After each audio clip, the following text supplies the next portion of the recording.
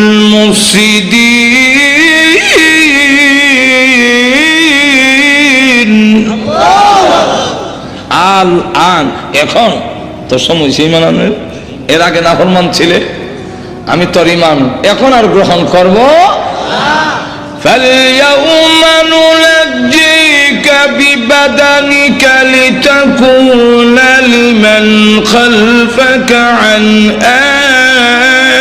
آية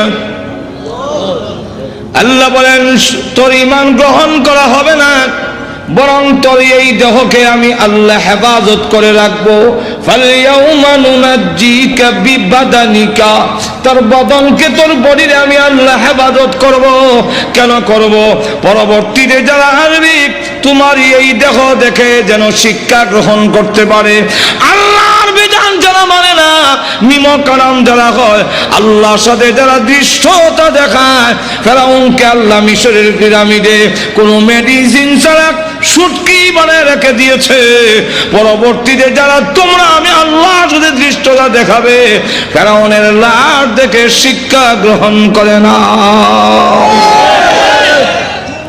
যখন ঠিক কিনা